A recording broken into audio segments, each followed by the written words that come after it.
নলবাৰীত নিৰ্বাচন কেন্দ্ৰিক হিংসাক লৈ প্ৰতিক্ৰিয়া জিলা কংগ্ৰেছৰ নলবাৰীত কংগ্ৰেছৰ সংবাদমেল বালিতাৰাত কংগ্ৰেছক ভোট দিয়া বাবে এটি পৰিয়ালক আক্ৰমণ কৰাৰ অভিযোগ নিশা ঘৰৰ ভিতৰত সোমাই কংগ্ৰেছৰ সমৰ্থকক মাৰধৰ কৰাৰ অভিযোগ আৰক্ষীৰ ৰহস্যজনক ভূমিকাক লৈ প্ৰতিক্ৰিয়া কংগ্ৰেছৰ বালিতাৰাৰ প্ৰদীপ ৰাজবংশীৰ ঘৰত আক্ৰমণ কৰাৰ অভিযোগ প্ৰদীপ ৰাজবংশীৰ পুত্ৰ আৰক্ষীৰ জোৱান প্ৰণৱ ৰাজবংশীৰ বিৰুদ্ধে ষড়যন্ত্ৰমূলকভাৱে গোচৰ দিয়াৰ অভিযোগ নিৰ্বাচনৰ দিনা এজেণ্টক ভোট কেন্দ্ৰৰ পৰা বাহিৰ কৰি দিয়াৰ অভিযোগ যিটো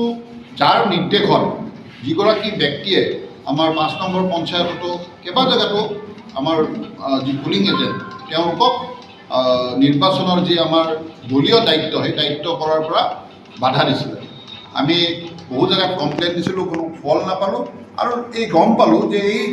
যিগৰাকী ব্যক্তিৰ নেতৃত্বত এই পুলিং এজেণ্টৰো যি কাম কৰিছিল সেইকেইজন ব্যক্তিৰ নেতৃত্বতেই এই বালিতৰাৰ ঘটনাটো হৈছে এইকাৰণে প্ৰথম অৱস্থাততো আৰক্ষী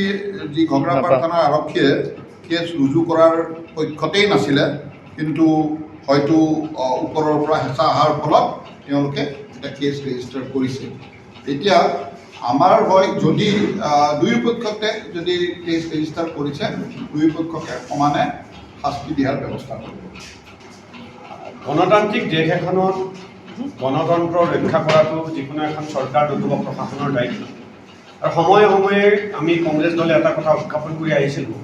যে সংবিধান আৰু গণতন্ত্ৰ ৰক্ষা যদি কৰিব লাগে এই নিৰ্বাচনটোত অন্ততঃ সকলোৱে বিজেপিৰ বিৰুদ্ধে এজিপিৰ বিৰুদ্ধে ভোট দিব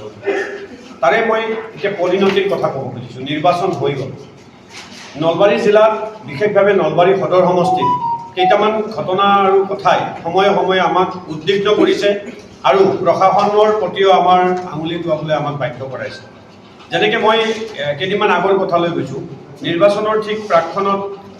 নিৰ্বাচন হৈ যোৱাৰ দিনা ৰাতি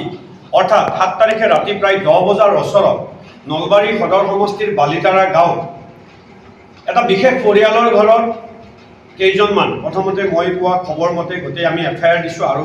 আমি দিয়া কেছটো আজি ৰেজিষ্টাৰ হৈছে কিন্তু আচলতে সেইদিনাই ঘটনাত পুলিচ লগে লগে টাইমত গৈছিলে স্বমতো কেছ যেতিয়া এটা ঘটনা ঘটে এটা পৰিয়ালত গৈ কোনোবা গুণ্ডা বাহিনীয়ে আক্ৰমণ কৰে লগে লগে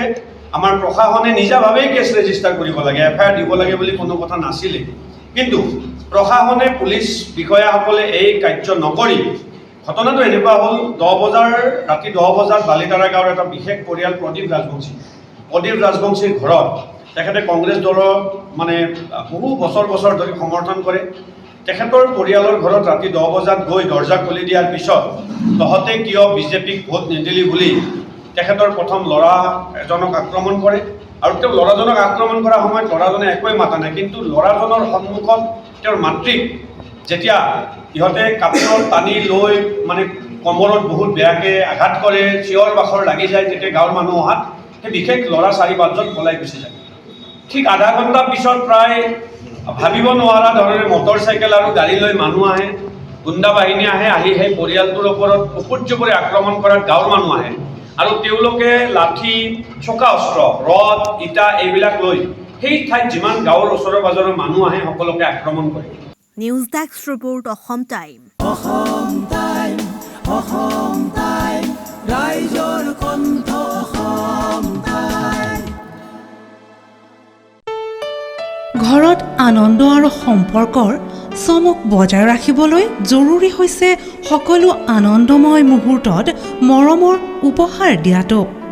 সেইবাবে মধুশ্ৰী জুৱেলাৰ্ছে আনিছে সকলো ৰঙীন ক্ষণৰ বাবে বিশেষ গহনা হীৰাৰে হওক সোণৰে হওক বা ৰূপৰে হওক শ্ৰেষ্ঠ ডিজাইনছ আৰু হলমাৰ্কযুক্ত গহনাই ৰাখে সম্পৰ্কক নিখুঁত তেনেহ'লে আজিয়ে আনক আনন্দ মধুশ্ৰী জুৱেলাৰ্ছৰ সৈতে যোগাযোগ কৰক 7002800341 নাইবা ভিজিট কৰক LNB ৰোড নলবাৰী অসম